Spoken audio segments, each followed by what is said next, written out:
Hello, class. We are still finding the zeros, but now we're also going to simplify radicals. The essential question is, how do I solve trinomials? In other words, find the zeros and simplify radicals. Your learning intention. I'm learning to find zeros, solve trinomials, and to simplify radicals. You have two warm-up questions. It says factor and find the zeros. So please pause the video and do the two warm-up questions.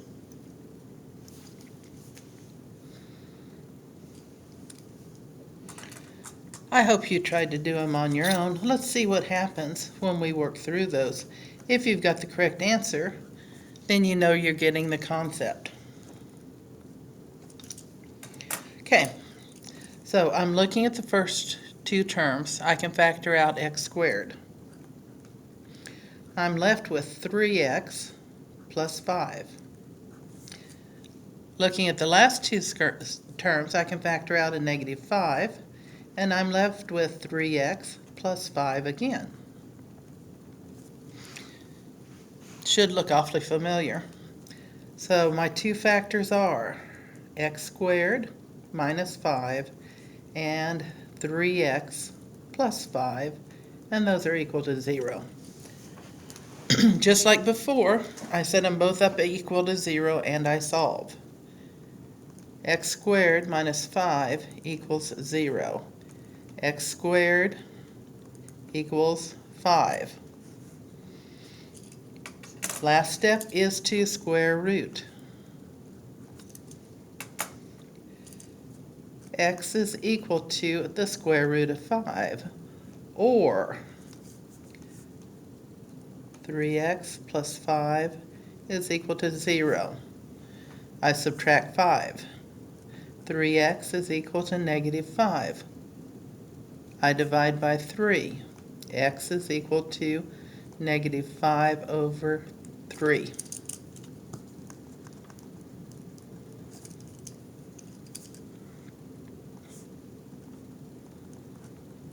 Those are your two factors. Okay, let's look at the second one. The first thing I can do is to factor out x.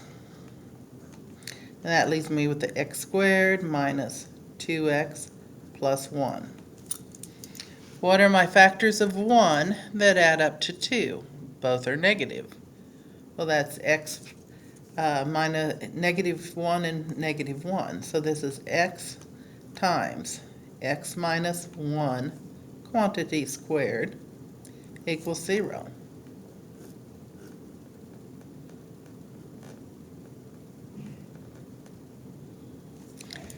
Okay, that's the thought process. The factors of 1 that add up to negative 2, both are negative. Okay, so in this case, I only have two places where it goes across. X is equal to 0, or x minus 1 is equal to 0. This one's already solved for us. X can be equal to positive 1. So the two spots where it goes across your x-axis are at 0 and 1. Okay, let's go through our notes now. Finding the zeros means finding the point where the graph crosses the what axis? Just said it twice. X-axis.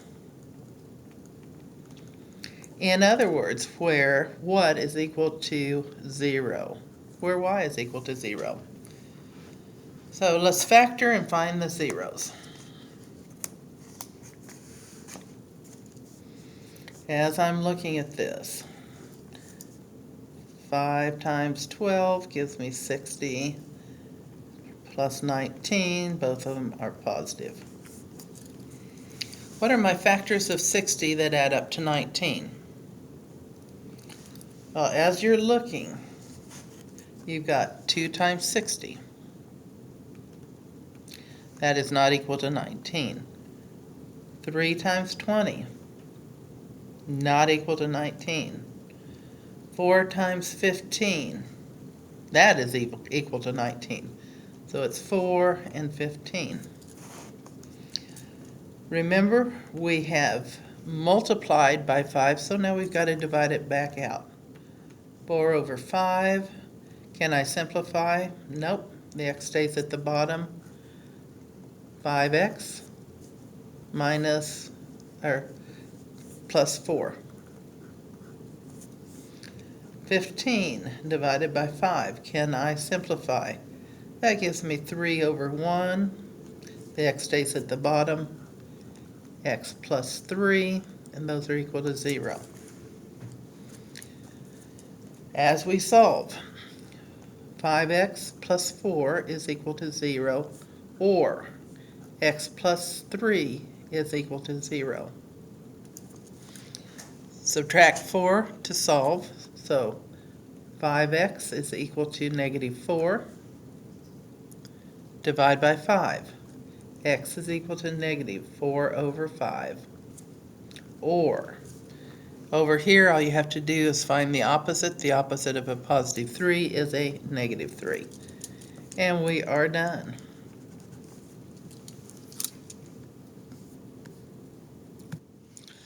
Okay, pause the video and see if you can do the next one on your own.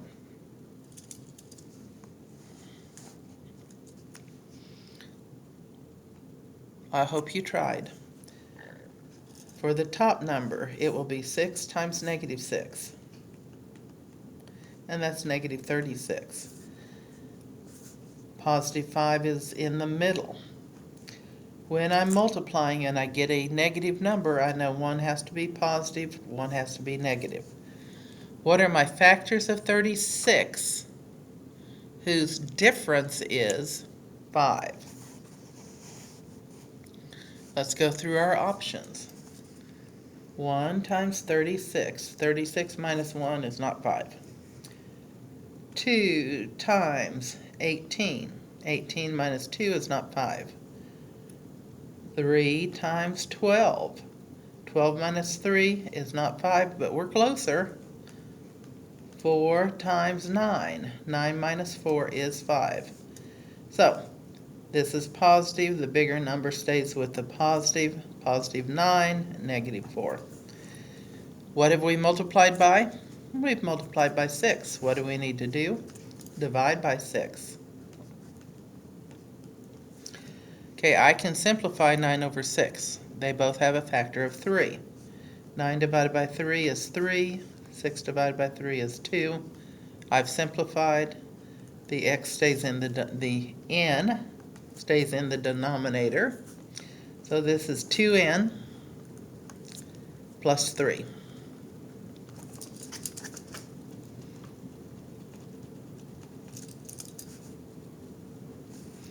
Now, negative 4 over 6. They have a factor of 2. Negative 4 divided by 2 is negative 2. 6 divided by 2 is 3. The n stays in the denominator. 3n minus 2 is equal to 0. Now let's solve. 2n plus 3 equals 0, or 3n minus 2 is equal to 0. For the first one, I subtract 3. 2n equals negative 3. Divide by 2. N equals negative 3 over 2. Hopefully you'll start figuring out that all you have to do is put a negative 3 over a positive 2 and you're done. Over here, this would be a positive 2 over a 3 and you're done. You'll always take the opposite divided by the coefficient of whatever that first term is. So here, 3n minus 2 equals 0. Add 2 to both sides. 3n equals 2. Divide by 3. N equals 2 over 3. And we are done. So we're just adding a step to what we've already been doing. And the step isn't really that hard. We're setting up both of our factors, or as many factors as we have, equal to 0, and then factoring. And then solving for that. Okay, so if we're looking here, we're going to find all the zeros. How many zeros will be here? If you said 2, you're correct. 2x minus 1 equals 0. X minus 5 equals 0. I'll add 1 and then divide by 2. X is equal to 1/2.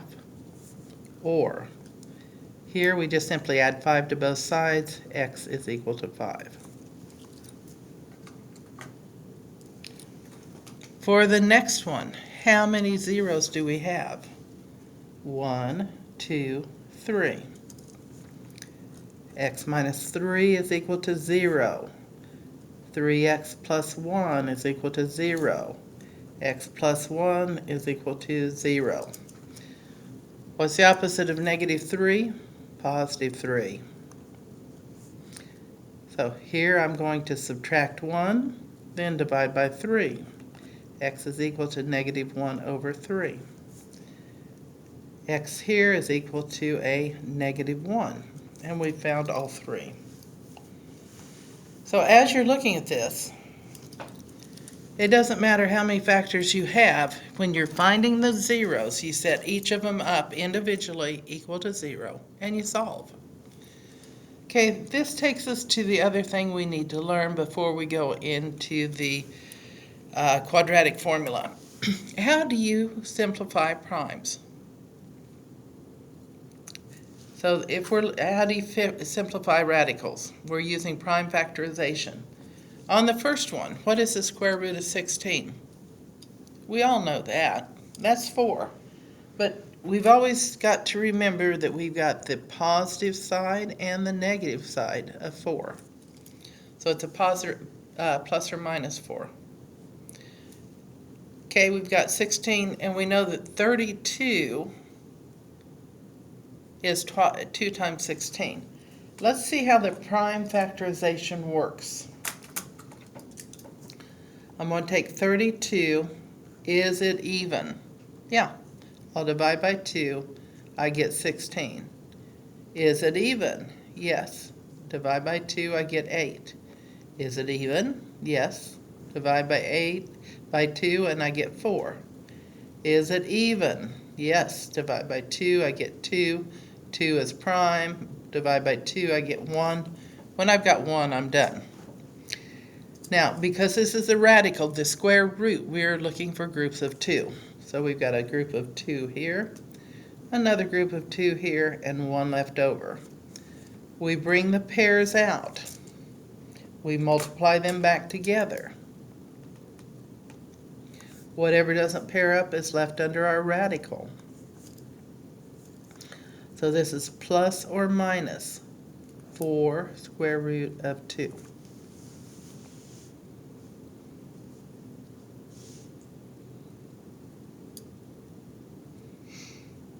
Make sure you get the positive or negative sign, or you're only half right. Okay, square root of 8.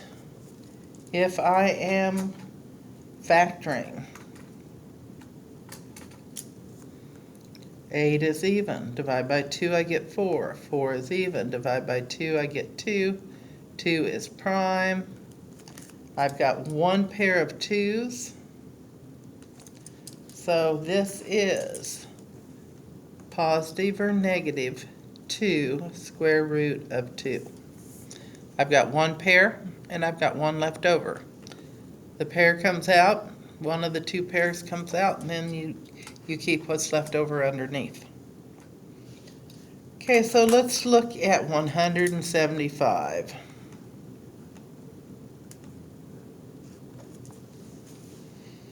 Can I divide by 2? No. Can I divide by 3? 175 divided by 3. This would be 8 plus 5 is 13, so no. Can I divide by 5? Yes.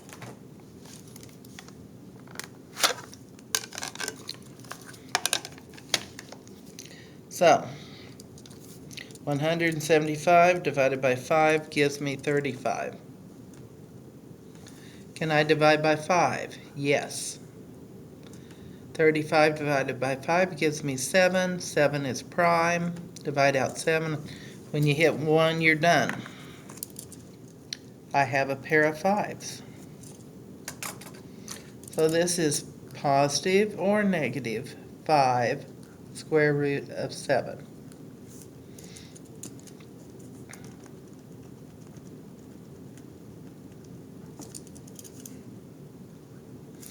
Whatever comes to the outside, you pair them up and you bring it to the outside. Whatever's left is left underneath.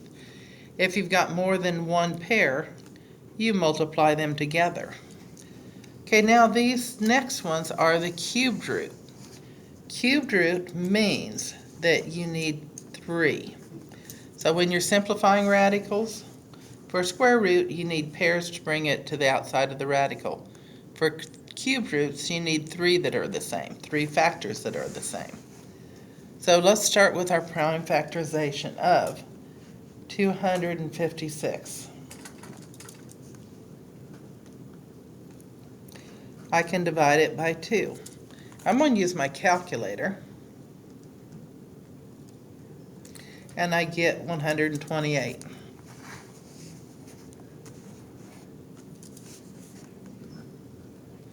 Even, I can divide it by 2 again. I get 64. 64 is even.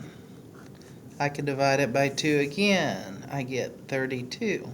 32 is even. Divided by 2, I get 16. 16 is even. Divided by 2, I get 8. 8 is even. Divided by 2, I get 4. 4 is even. Divided by 2, I get 2. 2 is prime. 1 and I'm done. So I've got 1, 2, 3 sets of 2, and then I need 3 of a kind this time, sorry. Oh dear. Okay, so I've got 1, 2, 3 here. I've got 1, 2, 3 here, and I've got 2 left over. So this is 2 times 2 cubed root of 2 times 2. Now cubed roots are not positive or negative. They are definitely one or the other, because negative times negative times negative is not a positive. So you can have a negative cubed root. So if we're looking at this, 2 times 2 is 4, then it will be the cubed root of 4 again. And that is simplified. Okay, let's see about 1,512.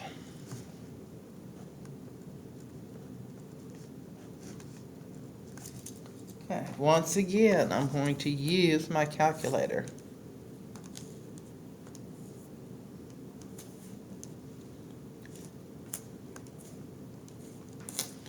And I get 756. 756 is even. Divided by 2 again, I get 378. 378 is even. Divided by 2, I get 189.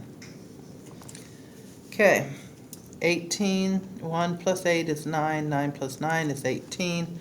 I know I can divide it by 3. Divide by 3, I get 63. 63 is divisible by 3. And I get 21. 21 is divisible by 3, and I get 7. 7 is prime. Get to 1 and you're done. Remember, with cube roots, it is 3 at a time. Not 2 like I started on this other one, but 3. So this is equal to 2 times 3 cubed root of 7. 2 times 3 is 6. 6 cubed root of 7. And we're done. Once again, your cubed roots can be positive or negative, but not both. They will not be both. I know I'm successful when I can find the zeros, solve trinomials, and simplify radicals.